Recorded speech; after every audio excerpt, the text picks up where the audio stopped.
எல்லாரும் நல்லா இருக்கீங்கன்னு நம்புகிறேன். நான் பேசுகிறதும் நல்லாயிருக்கும்னு நம்பிக்கைக்கு வந்திருக்கிற உங்கள் எல்லாருக்கும் வந்தனம் வந்தனம் வருக வருக. இந்த வாரம் நான் ஒரு இன்ட்ரெஸ்டிங்கான என்னோட தாட்டை நான் உங்களோட பகிர்ந்துக்க போகிறேங்க. ஒரு சிந்தனை. இப்போது நான் போன வாரம் எபிசோடில் சொல்லியிருந்தேன்ல, எல்லாரும்லாம் திருக்குறள், பாரதி கவிதைகள், ஆத்திச்சூடி, இலக்கிய நூல்கள், இலக்கண நூல்கள்லாம் படிக்க மாட்டாங்க. நம்ம எல்லாருக்கும் அக்சசிபிளாக இருக்கிறது சினிமா அப்படிங்கிற மீடியம். ஆனாலும் இந்த சினிமா பாடல்கள்லாம் கவிஞர்கள் எழுதுகிறாங்கல்ல, பாடலாசிரியர்கள் எழுதுகிறாங்கல்ல, இதுக்கெல்லாம் அவங்களுக்கு இன்ஸ்பிரேஷன் எங்கேருந்து வந்திருக்கும்னு நீங்கள் நினைக்கிறீங்க? அவங்கெல்லாம் இலக்கிய நூல்கள், இலக்கண நூல்கள், திருக்குறள், ஆத்திச்சூடி, தமிழ் மொழியில் வரக்கூடிய பழமை வாய்ந்த லிட்ரேச்சர் ஒர்க்ஸ் எல்லாம் படிக்கிறவங்க. அவங்களுக்கெல்லாம் கண்டிப்பாக இந்த மாதிரி நூல்கள்லேருந்து இன்ஸ்பிரேஷன் நிறையா வந்திருக்கும். கரெக்டாக இந்த மாதிரி நூல்களில் தமிழ் மொழி நம்மளுக்கு கூறக்கூடிய அறநெறிகள், நல்ல விஷயங்கள், இது எல்லாத்தையும் நமக்கு இப்போது புரிகிற மாதிரி எத்தி வைக்கிறது தான் அவங்க செய்கிற முயற்சி நிறைய நேரத்தில். அந்த மாதிரி நிறைய படைப்புகள் இருக்குது. இன்றைக்கி நான் ஒரு தீமை எடுத்து அதில் ஃபோக்கஸ் பண்ணலாம் அப்படின்னு நினைக்கிறேங்க. இப்போது தமிழ் மொழியில் பொறுத்த வரைக்கும் விடாமுயற்சி, பெர்சிவியரன்ஸ், அதாவது முயற்சி செஞ்சுக்கிட்டே இருக்கிறது, மனம் தளராமல் முயற்சி செஞ்சுக்கிட்டே இருக்கிறது அப்படிங்கிற தீம் ரொம்ப காலமாக தமிழ் மொழி நமக்கு பல ரூபங்களில் பல கவிஞர்கள் மூலமாக சொல்லிக்கிட்டே இருக்குங்க. அந்த தீம் பழங்காலத்தில் ஆரம்பித்து இந்த காலம் வரைக்கும் எப்படி நம்மளுக்கு கூறப்பட்டு வந்துக்கிட்டு இருக்கு அப்படிங்கிறத பற்றி நான் உங்களோட கொஞ்சம் பகிர்ந்துக்கிறேன். முயற்சி அப்படின்னு நம்ம சொன்னாலே நம்ம ரொம்ப பழசாவே ஆரம்பிப்போம். திருக்குறள் எடுக்கிறோம். முயற்சின்னு சொன்னாலே நம்ம எல்லாருக்கும் ஞாபகம் வர திருக்குறள், தெய்வத்தால் ஆகாதெனினும் முயற்சி தன்மை வருத்த கூலி தரும். அதாவது தெய்வமே எதிர்க்கிற விஷயமா இருந்தாலும் நீ முயற்சி செஞ்சின்னா அதுக்கான கூலி உனக்கு கிடைக்கும் அப்படின்னு திருவள்ளுவர் சொல்கிறாரு நம்மளுக்கு. ஆனால் இந்த குறளை பொறுத்த வரைக்கும் எனக்கு இதோட சில கொள்கை ரீதியான வேறுபாடுகள்லாம் இருக்குங்க. ஏன்னா நான் ஒரு கடவுள் நம்பிக்கை கொண்டவன். இந்த உலகத்தையும் இந்த உலகத்தில் இருக்கும் அனைத்து உயிரினங்களையும் படைத்த அந்த கடவுளை தவிர வணக்கத்திற்குரியவர்கள் யாரும் இல்லை அப்படின்னு நான் நம்புறதுனால தான் என் ஷோவை கூட நான் வணக்கம்னு சொல்லி ஆரம்பிக்காமல் வந்தனம்னு மட்டும் சொல்லி ஆரம்பிக்கிறேன். ஏன்னா வணக்கம் அந்த கடவுளுக்கு மட்டும்தான். ஆனால் இருந்தாலும் இங்கே அவர் சொல்கிற கருத்து நம்ம எடுத்துக்கணும். ஏன்னா இப்போது கவிஞர்கள்லாம் ஹைப்பர்பொலி அப்படின்னு சொல்லி ஒரு விஷயம் பயன்படுத்துவாங்க. ஹைப்பர்பொலினா மிகைப்படுத்தி சொல்கிறது. மிகைப்படுத்தி சொல்கிறதுனா இப்போது தனி ஒரு மனிதனுக்கு உணவில்லை எனில் ஜகத்தினை அழித்திடுவோம்னு பாரதி சொல்கிறான்னு.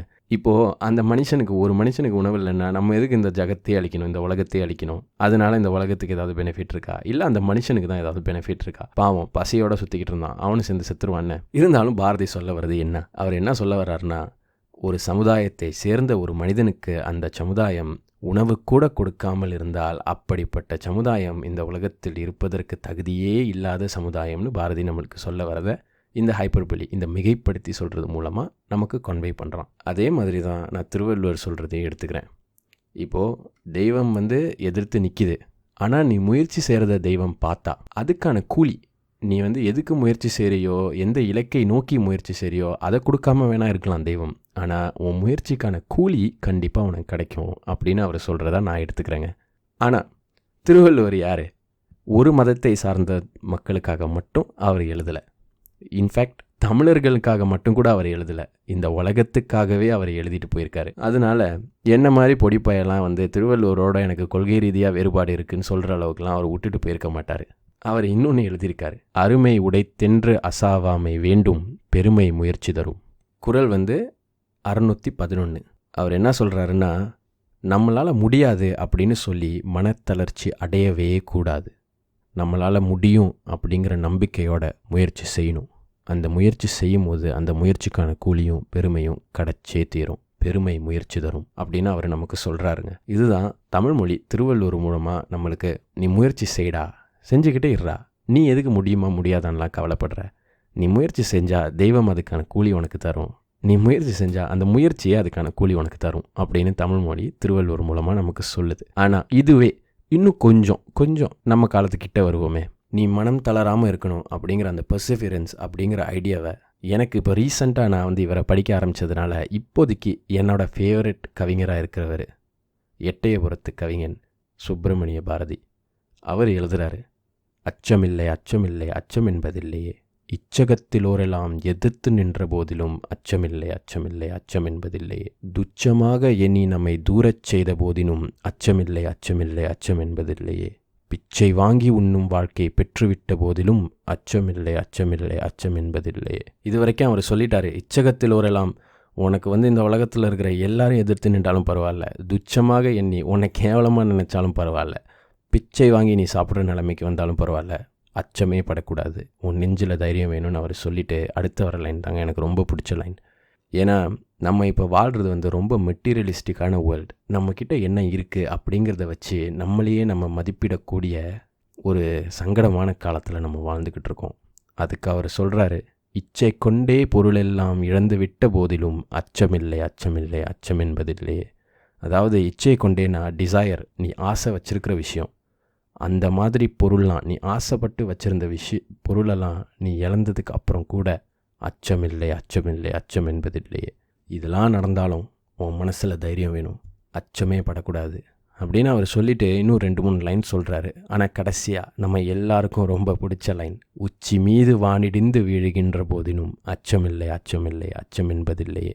திருவள்ளுவர் முயற்சி பெருமை தரும் அப்படின்னு சொல்கிறது பர்சிவியரன்ஸ்.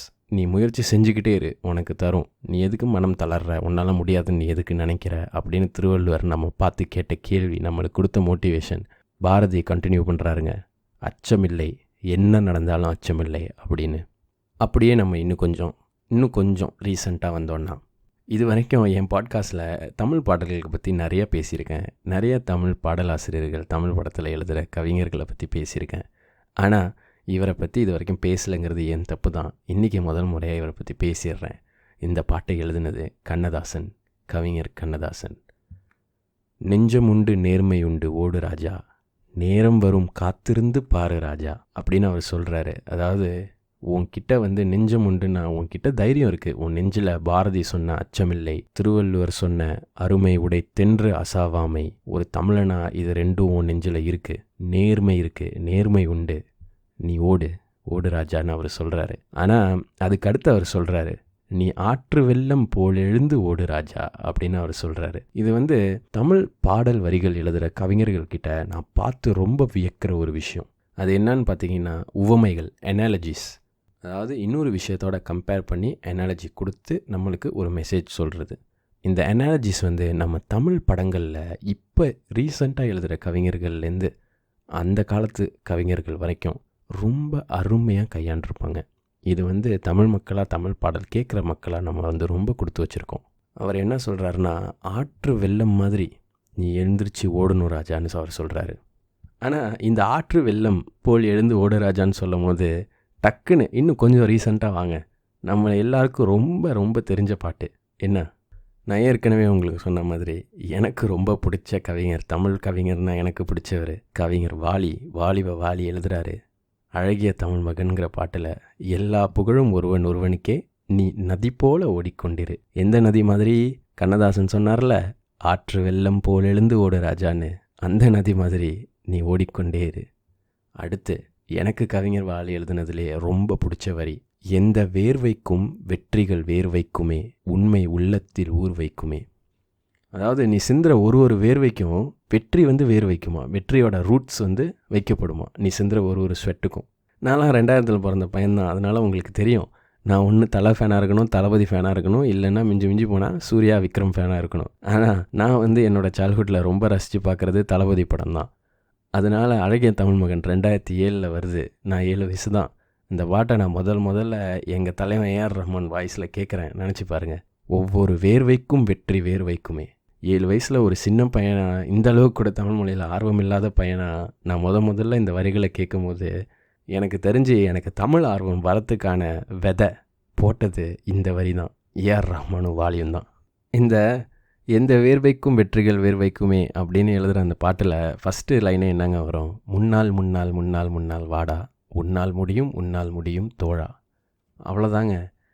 நான் ஆரம்பத்தில் சொன்னேன்ன, திருவள்ளுவர் சொன்ன ஐடியா, நீ முயற்சி செஞ்சுக்கிட்டே இருடா, நீ போய்கிட்டே இருடா, உன்னால் முடியுமா இல்லையா, நீ ஏன்டா பயப்படுற அப்படின்னு திருவள்ளுவர் சொன்னது. பாரதியார் ஒரு மாதிரி சொன்னார், கண்ணதாசன் ஒரு மாதிரி எழுதியிருக்காரு, நெஞ்சமுண்டு நேர்மை உண்டு ஓடு ராஜான்னு. அடுத்தது என்ன மாதிரி பையனுங்களுக்கு, நான் இப்போ 24 வயசு தான் இருக்கேன், ஆனாலும் திருவள்ளுவர் சொன்ன அதே ஐடியாவை எங்கள் ஆள் வாலி கடத்துறாரு பாருங்க. முன்னால் முன்னால் முன்னால் முன்னால் வாடா, உன்னால் முடியும் தோழா அப்படின்னு. சரி, இதுவே என் தம்பி மாதிரி வயசில் இருக்கிறவனுங்களுக்கெல்லாம் யார் கடத்தினா? குட்டி ரேவதி அப்படிங்கிற ஒரு சித்த மருத்துவரும் ஏஆர் ரஹ்மானும் சேர்ந்து எழுதின வரிகள் இருக்குங்க. மரியான் படத்தில் 1000 சூரியன் சுட்டாலும் கருணையின் வர்ணம் கரைந்தாலும் வான்வரை அதர்மம் ஆண்டாலும் மனிதன் அன்பை மறந்தாலும் வலியால் உன் உயிர் தேய்ந்தாலும் உன் காதல் அழியாதே நெஞ்சே எழு நெஞ்சே எழு. சரி, கடைசியாக உன் காதல் அழியாதேன்னு சொல்லியிருக்காங்க. ஆனால் அந்த லைனை எடுத்துகிட்டு நீங்கள் ஃபஸ்ட்டு மட்டும் படிங்களேன். 1000 சூரியன் சுட்டாலும் கருணை மனிதனே அன்பை மறந்தாலும் டே நீ உன் மனசை தளர விடாத அப்படிங்கிற ஐடியா.